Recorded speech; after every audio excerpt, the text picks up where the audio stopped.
Okay. Welcome to the Board Policy Committee meeting for April 16th, 2019. Lynn, have we been properly posted? Yes, we have. Thank you. This is the opportunity for citizens to address us, but we see none, and we have no bright lights. We have a variety of action and discussion items and stuff like that tonight. Some of them won't be as long as we might think.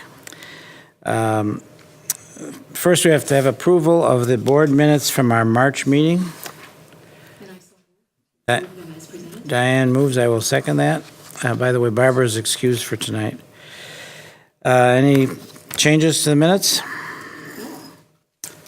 Okay, all in favor, please say aye. Aye. 2-0, Lynn. Thank you. Now, let me get myself in the right place here. Get that. Okay, minutes are approved. Now we have quite a number of legal updates. These are the ones that we went through as a reading last month in March. These are the legal updates, so we have no need to take them back to the full board. I had a couple little glitches here.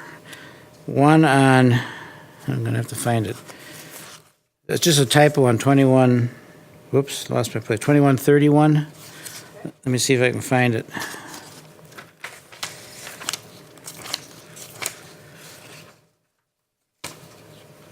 Well, we have all these duplicates in here, don't we? Yeah. What a,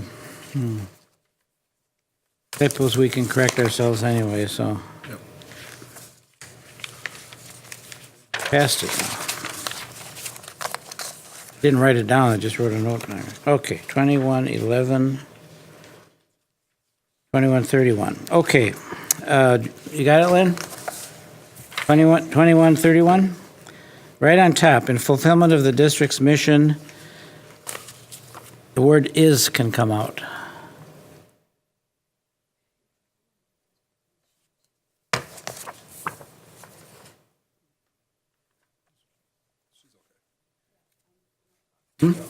Okay? Yep.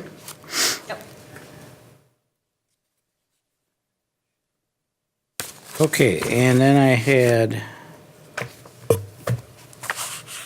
3140.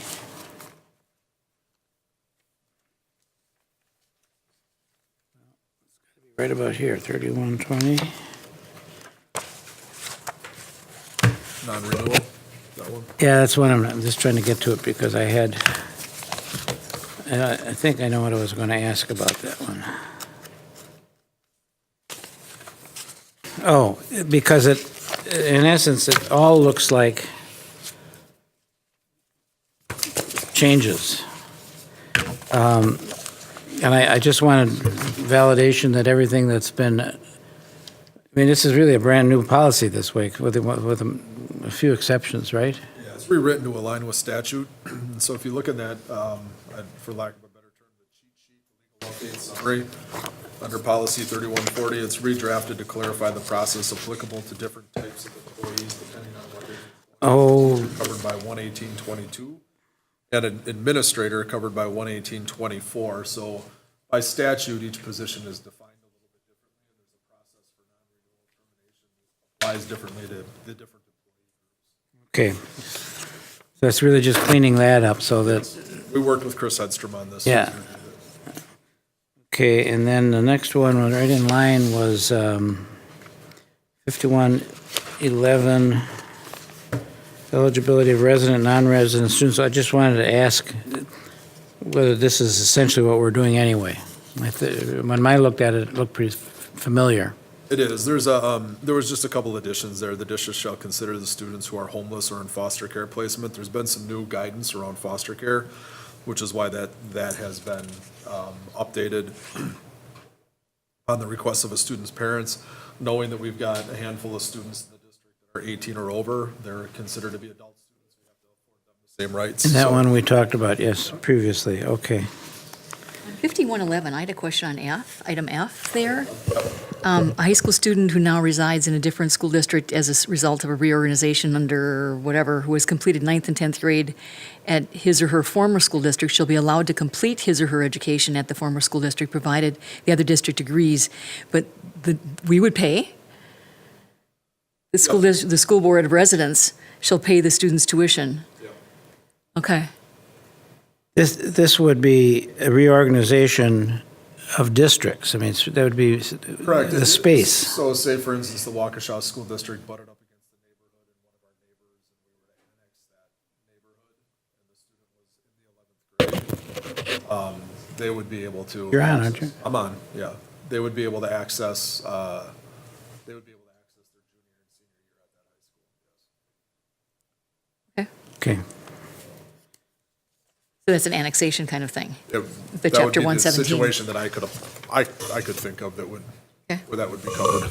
That has never happened while I've been around, so. Okay, and like we said earlier, we've been through these once before, but if there are any more things that you tripped over, Diane, that you want to ask about? It was more of like of interest to me. On that same policy was the idea of accepting of expelled students, because that had come up in our last expulsion panel. Like if we, Yeah. how that works. By practice, we don't. We Don't. review all the applications from a student who's had an expulsion from another district, and this really applies to eAchieve. But if we feel that if the pupil was expelled from another school district, we were not going to ask our Board of Education to overturn an expulsion by which they don't have the background on it. We could be opening ourselves up, we think, to, potentially creating a health safety issue for our school district if we allowed that to happen.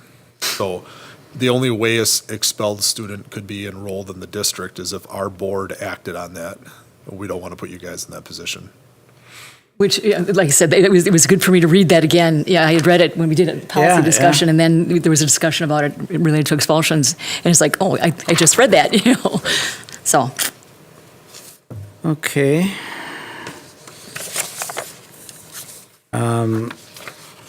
So we have in this bundle, I didn't count them, but we have B through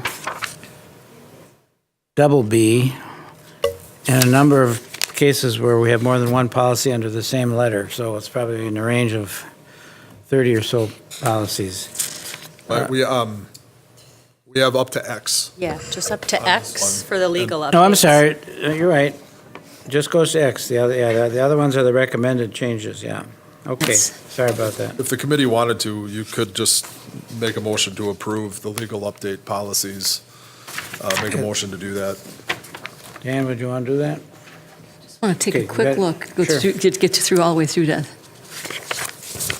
9150. I know there was a typo on one of them on the front page, and I'll see it when I get to it. I mean, other than 2131? Right.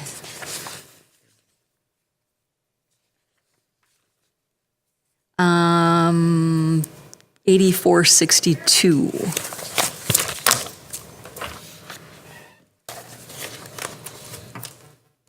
The child abuse and neglect. Yep. In the subsection, reporting of suspected child abuse and neglect. Yep.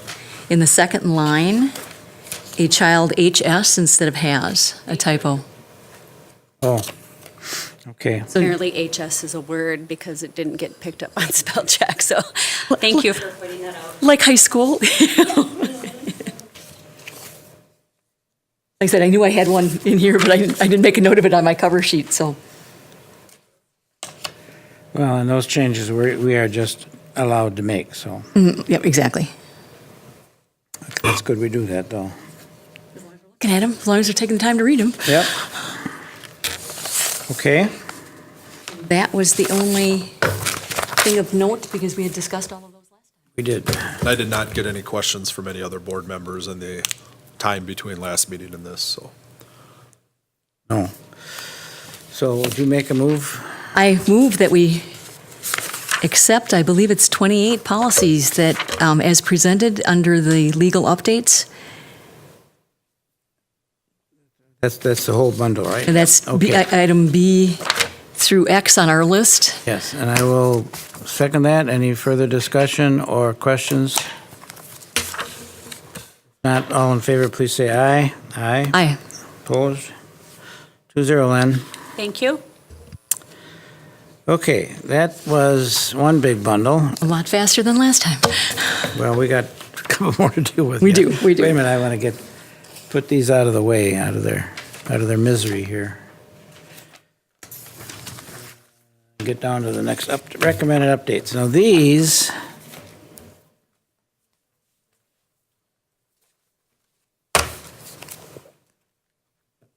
are not the ones we read it. No, these are updates. Okay. So we have 4 policies where we have recommended updates, revisions, however you want to call it. Maybe, Joe, you could walk us through these. These are the ones we have not discussed these yet. Sure. 4162, controlled substances and alcohol policy for employees that transport students. Really, the scope of this policy is to talk about what can be tested for, and you'll see some clarification around the term opioids instead of opiates. And then the return to duty, safety-sensitive positions, employees who are removed from performing safety-sensitive functions as a result of this policy must take and pass a return to work duty test. So it's the addition of what must happen if there was an infraction. And that's the part on, right near the end, it's all Correct. underlined. That's really in addition to an existing policy. Yep. Okay. Any questions on that, Diane? I guess I was just trying to figure out what that test would actually involve, because it almost sounded like you were testing if they still had alcohol in their system, and it's like that wouldn't be a same day kind of return Right, it to would be at a work. point in time later. Yep. But they'd be doing a similar test to make sure that they're They're free clean of. and sober. Yep. They're clean and sober. You know, I don't necessarily know how it applies to alcohol, but there are drugs and they last in your system for quite some time. When we'd be looking for clean screens before we did the return to duty. Like the hair strands that can identify. Hair strands, blood tests, stuff like that. Yep. This is applied if somebody has been taken off duty because of a violation. Okay. Do we need to approve each of these? I suppose that would be appropriate, because we are going to then take these to the full board for approval in May. Or last month you did approve them in a bunch? Pardon? You can do them individually, or last month you did them as a bunch? Oh, we did last month? Okay, then let's do that, unless we run into something we want to full? separate. Okay. 5540, the schools and governmental agencies. This policy is revised to reflect that a school official will attempt to contact the student's parents after law enforcement questions the student unless specifically requested. So there was a question at the last committee meeting about do we attempt to do this before or do we attempt to do it after? Given the nature of why some students may be questioned, we will make the attempt to do it after the questioning has happened. We don't want to get into a situation where we would be impeding an investigation conducted by the police. So the policy reflects after the questioning happened. Okay, yeah. Why is that so, did we talk about this last month? We did, and a question came up at committee about, do we do it before or do we do it after? Yeah, And we it sought sounded clarification. familiar when I read through it, yeah. So we looked back at the original drafting language and we set it at that time as after. Yeah, and it's in there. After the questioning. Okay, and that's 5540. The next one up for recommended changes is 7530.02, use of personal communication devices. Yeah, so kind of in a nutshell, this policy has been revised to address staff and school official use of wireless communication devices for business-related purposes, regardless of whether the device is provided by the board, meaning that the district is paying for the device, or if it's owned by the employee. It contains provisions related to safe and appropriate use of the device, confidentiality of information contained on the device, privacy and archiving. So making sure that if we are using a phone for school business in any way, shape, or form, that anything that's transmitted is considered, a record that we need to maintain. Okay, and I thought it was interesting how they have gotten rid of the breaking down on what the technology is, Yeah. especially in just a year's time, that, nope, we don't need to list, Blackberries anymore. We don't need to list, some of the other kinds of things that were originally listed under the personal communication devices. now just all of it. Just, yeah, PCDs. New acronym I'd not heard of before, but it covers a lot of things, and it's It also gives us that coverage for the future when, they come up with the eye water bottle that people are using to communicate with and stay hydrated. when the watches and there's so many different things, it's hard to keep up with listing all of them. Oh, yeah. Okay, anything else in that one? It looks good to me. And the last one is really quite simply a deletion of a policy. Yep. That is because we do not provide student accident insurance. Yep. Now, that did trigger in my mind, we must have some kind of an insurance against accidents that students have, though, right? We have general insurance that covers the day-to-day. Student accident insurance is an add-on that the district would have to purchase into, and we don't go down that road. Okay, so those accidents would be covered in our general insurance policy. So if a Because I kid, thought in kid slips and falls on the playground equipment and breaks a leg and somebody wants to come back to us, we have insurance that covers that. We don't offer insurance for the student who decides to participate in a co-curricular or extracurricular activity. They have to provide that insurance coverage so that if they Okay. break a leg playing football, they've got their own insurance coverage. We don't provide that for them. So we don't need this policy. Correct. And there is no issue with Neola or anybody that, or we just delete a policy like this because we don't have it. I mean, It's their recommendation to It is to delete do? it Okay. if you don't provide it. all right. Okay, so we have read those four for the committee meeting. They would be then read and approved at the May board meeting. Correct. So I move to recommend for adoption the revisions to policy number 4162, to policy number 5540, policy number 7530.02, and policy number 8760. Second that. Further discussion or questions on those four policies? Nope. None? All in favor, please say aye. Aye. 2-0, Lynn. Thank you. Okay. Now, we have the four policies here that are new policies. Did the first reading for them last week at the April board meeting. We had no reaction.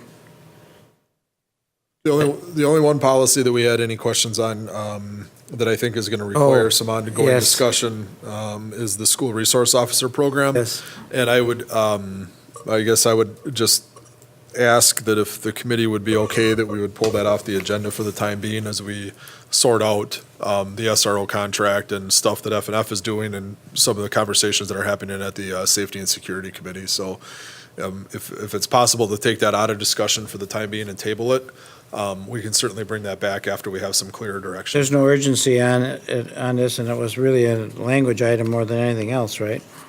Right, well, it was the adoption of a new policy. Yeah, there was some question. Well, the discussion was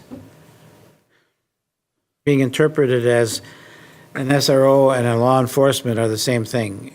Well, And- yeah, And somebody wants to separate that. And so if you were to look at kind of what our history with it, we used to, Neola policies used to have the term police officer in it.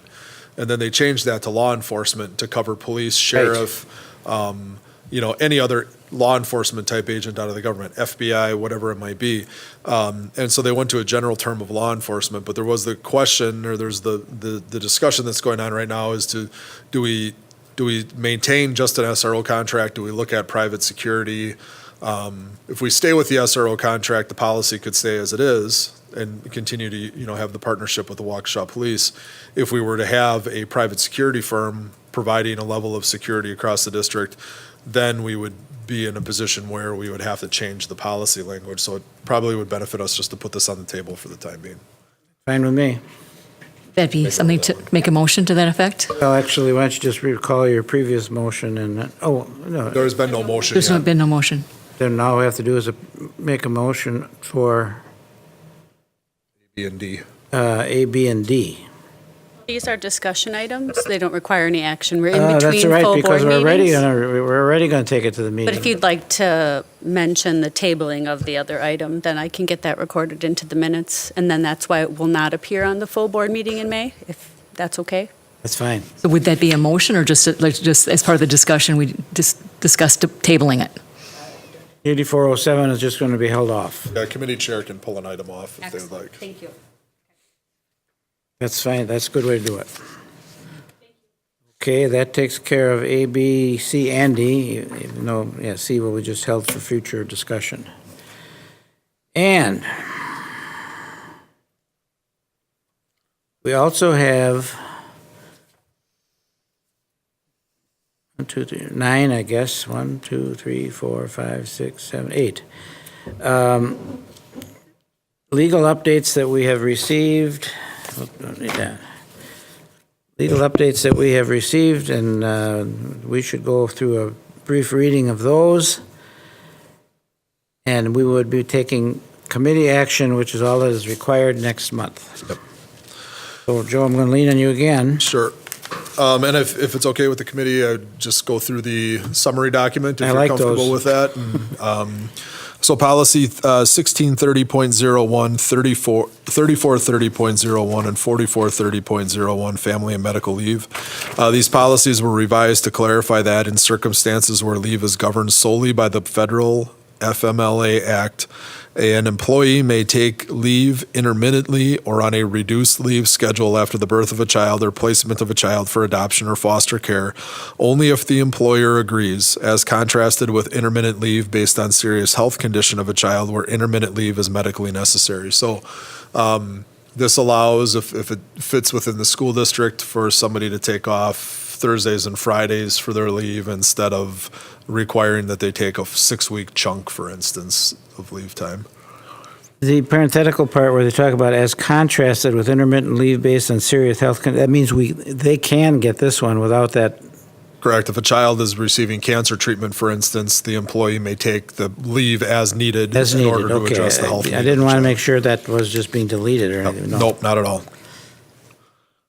And other than that, so if, like you said, if it was a Thursday and Friday for 2 months or something like that, that has to be approved by Right. the employer, who in this case would be that person. This would fall to the realm of the superintendent, and as you know, with our policy, superintendent would probably be delegated to the Director of Human Resources. Excellent, thank you. Okay.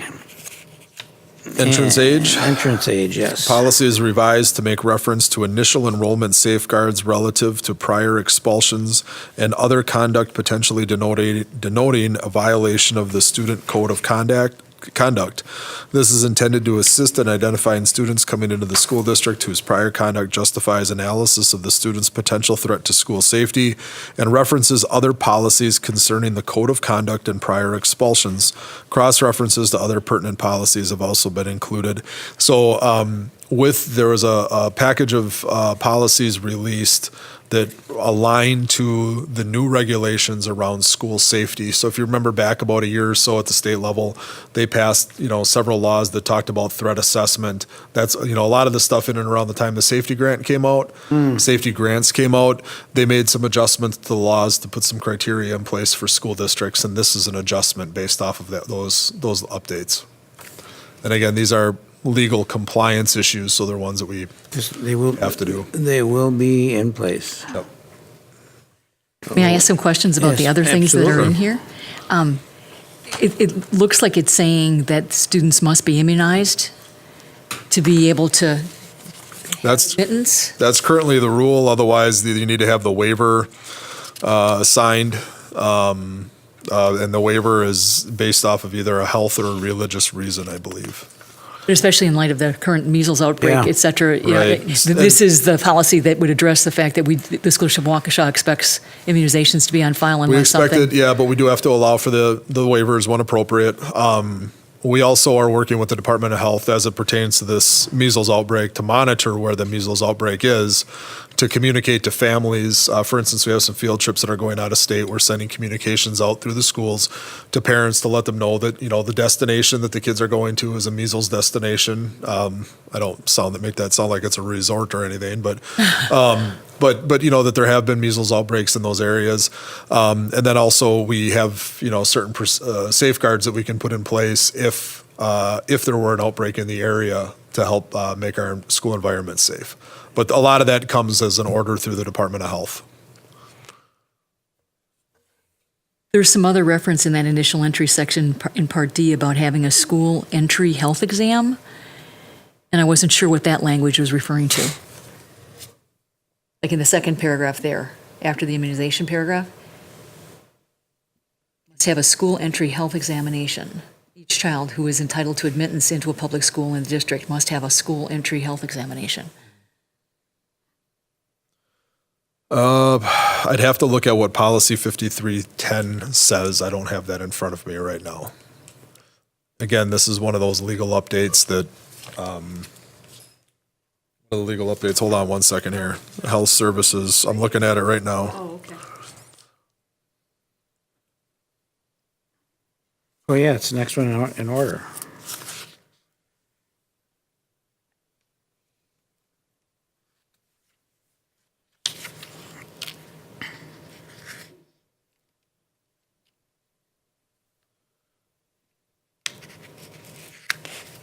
So this, I believe, would be in a situation where if we have a student where we believe that there is a condition there, that we would be in a position where we may require a health screening. If you look at the policy language, it's under health services, the following one. So the board may require students to submit to periodic health exams to protect the school community. The district shall specify the need for health services, which may include but not be limited to. So the health service could be a physical exam. So fever, rash, et cetera. Pediculosis, I believe, is lice screening. Oh, is it? Okay. Dental exams, vision screening. So we do work in some instances to make sure kids could get a dental exam. We do have folks come in and do vision screenings. We also do some audio screenings with kids. So while this isn't a comprehensive physical, if we do have a concern, we're in a position where we can require some action be taken. It's interesting that they worded it. The district must have a school entry health examination. Each child must have a school. I was going to say, that's what makes it sound like every child has to have one. And that's, Well, I wouldn't have worded it that way based on. we're up above it with shall, and then switch to may, kind of thing. Here, it's must have. It just seems strong.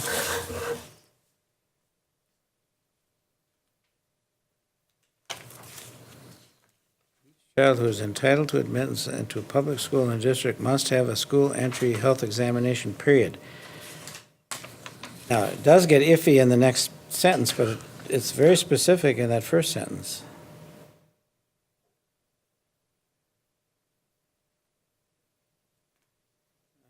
Maybe their out is the third sentence where it says consistent with policy 5310. I don't like the way that's worded. It seems like every child must have an exam, Right, it's just and- like you have to have a physical before you can play sports, type of thing. Yeah, and so, again, this policy's been updated based off of the school safety provisions that came out of the state. So the language is taken directly from statute so that we're in compliance with it.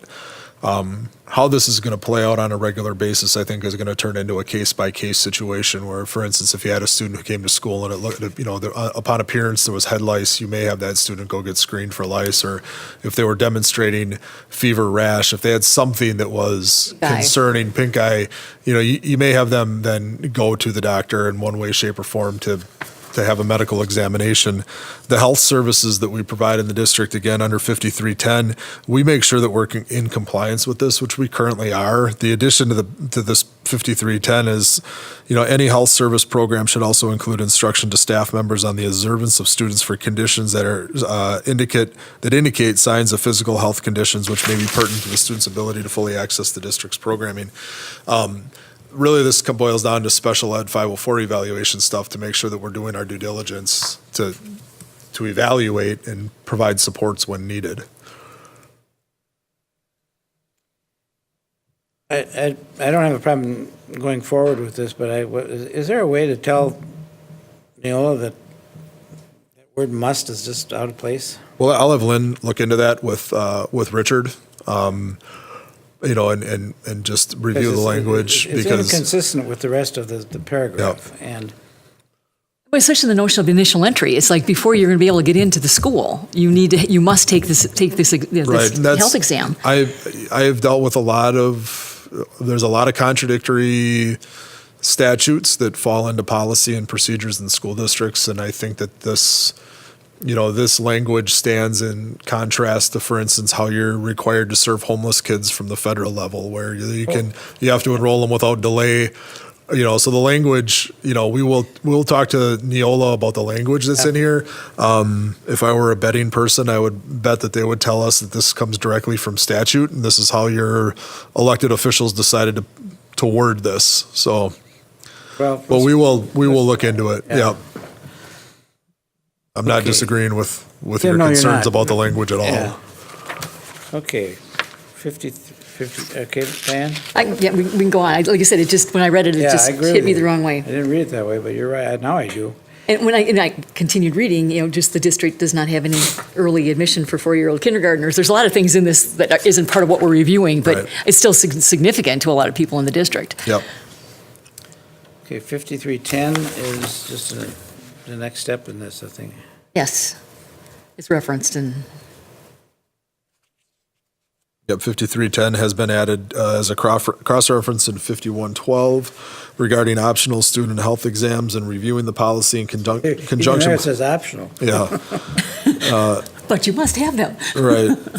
In reviewing the policy in conjunction with the added cross-references, a revision is made to this policy to use updated language regarding student physical attributes that may require programming modifications or other considerations, but removing references to the term defects. And so that, again, was old statutory language that is now being removed.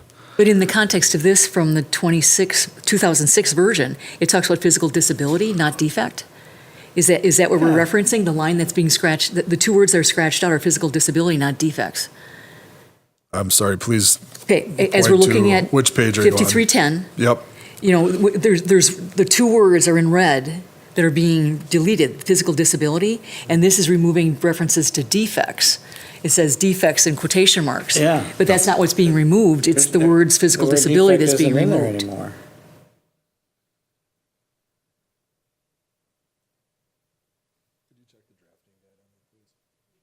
And it might just be that the cover page has the wrong reference. And we'll look at the drafting language on there. When we work through Neola's system, it's not like working in Microsoft Word or in a Google Doc.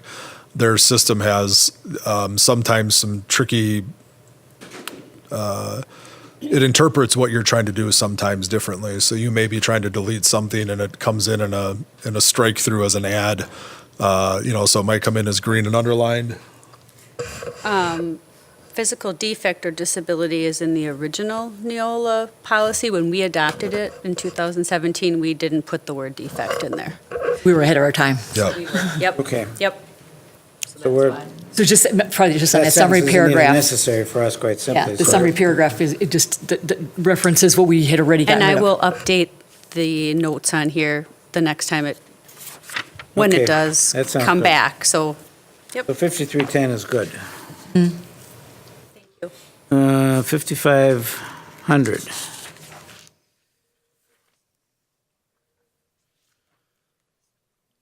The policy language is expanded to describe the information that must be included in the student code of conduct and to remind staff that removing a student for a threat of violence may be appropriate as unruly and disruptive behavior, but also may separately necessitate reporting. Removing the student does not itself constitute a report. So for students who are demonstrating threatening behavior to the entire school environment, we're required to do a report on that. But what may be considered threatening needs to be determined, on a case-by-case basis. And so we do work with law enforcement when those things happen. This policy references that the code of conduct will be developed by a committee created by the board. For that reason, consisting of parents, students, board members, school administrators, teachers, student services professionals, and other appointed residents, and once created, shall be reviewed by the board annually. So are we compliant with that preparation of our code of conduct? The board approves our handbooks. Our handbooks include, or the Teaching and Learning Committee addresses handbooks, has addressed them in the past. The handbooks include the code of conduct. The code of conduct has been around for a long time. So therefore, I would say that we are in compliance with it. Okay. Just the way it's worded, it makes it sound like, we're supposed to be getting an annual review of it, and that's what TNL is doing. Right, So, yeah. But a lot of stuff goes through committee in Waukesha, whereas in other districts, they don't have the same committee structure, so that things would go through the full board. Okay. one reference there, the policy title for 5500 is Student Code of Classroom Conduct, and on our summary sheet, it just says conduct. The word classroom might want to be included. Thank you. Oh, yeah.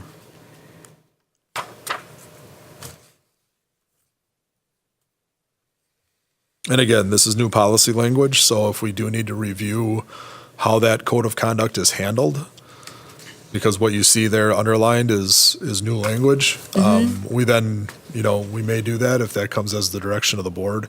But again, this stuff is handled in most instances through the student handbooks, which are, have had an approval at the teaching and learning level. Make sure Jody knows that. I will. Okay. 5600, right? Yep. Yeah. Delete. That was the easy one. Now, why is it? It was a quick read.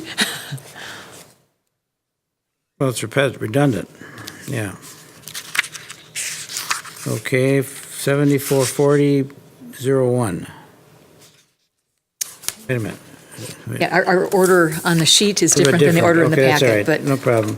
744001 we'll look at first. and Video surveillance and electronic monitoring. The policy is revised to include reference to the school safety plan as an option for the process of establishing the use of surveillance video. As that topic is part of the safety plan and security procedures properly taken up through the process of developing the plan, other updates are made to this policy to be both consistent with practice and with the permissible nature of the use of video. surveillance. The video surveillance, we do not have, you'll notice in there, there was listed in there the idea of making sure that the school safety plan had the exact location of cameras in it. What's referenced where cameras should be placed. And so what we do not do that, and I don't recommend that we do that Publicizing it? because, No. and even going beyond publicizing it, there are times during the year where principals in consulting with school resource officers or their community liaison officer will say, you know what, it doesn't make sense for us to have a camera in this particular location anymore. However, we need to move it over here. And we don't want to have to go back and try to, revise a school Oh, so crisis plan based off of the need to remove or to move a camera. So we kept that out. Where is that in here? We I'm- kept that out of the Oh, we just kept it drafting out. pieces. Okay. We do, though, address, and I worked with Steve Schloman to make sure that the policy is in coordination with what our practice is. You'll notice that on the second page of the policy under retention, secure storage, access to and disposal of video recordings, we maintain that video for 30 days unless we have a need to maintain it longer. Okay. I think Steve has showed us that at the technology meetings. Okay, then back to 8410.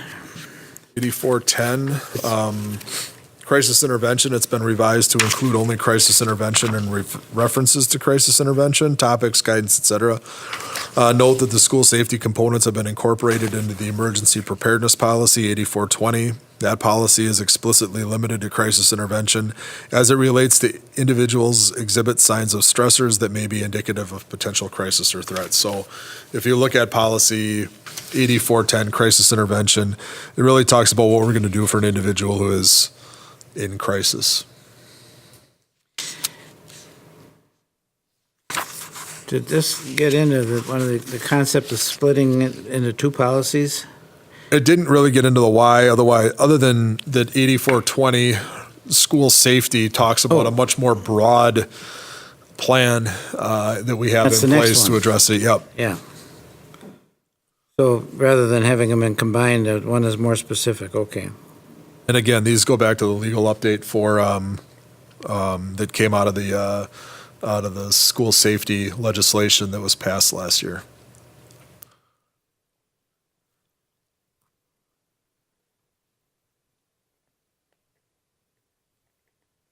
Okay. This one, we don't need an approval of. This is a reading for our first reading for the committee. We still have 8420 though. Still have to look at 8420 or no? Oh, he just did. Oh, okay. They were combined, sort of. Yeah, they're separating them, yeah. I have some questions about 8420 though. Yes. Yeah, do it. It references all the drill schedule. Yep. And how often you have to have a fire drill and how often you have to have, a tornado drill and other hazard drills and school safety incident drills and all those sorts of things. Yep. And that, is that anything that we can change at all, or is that state required? State required two weather drills, 2 safety drills, and 1 fire drill per month that school is in session in that building. And that incorporates summer school. So if we have a summer school location that has summer school in July, they have to do a fire drill in July as well. All schools have to do a fire drill within the first, I believe it's 10 days of school. So you have to have one in early September. Should we ever have school start in August for whatever reason it may be, where kids are actually in school, we'd have to do a fire drill that month as well. Even if it's 2 days at the end of the month? If it's or 2 whatever. days, they have to do a drill when you have school during that month. So my question is about the violence drill. Yep. So I'm not familiar with what a school Those violence. would be the active shooter drills. The active shooter, okay. Yep. Threats of violence to the school.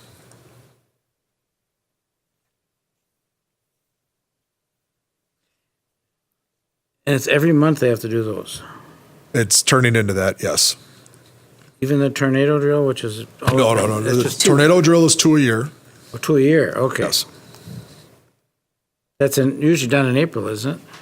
That is one one of of the them. recommended times. If you remember back a few years ago, we got dinged in the local media. Yep. And so we, at that time, implemented September being school safety month. And so during September, we do a fire drill, a tornado drill, a lock-in, and a Okay. lockout drill. The lock-in and lockout are the threats to school, the violence type drills. We want to make sure at that time that we teach our students what the drills are about, that we inform our parents that we did those drills, that we send out communication, and that we make sure that everybody understands the procedures at that time. Okay.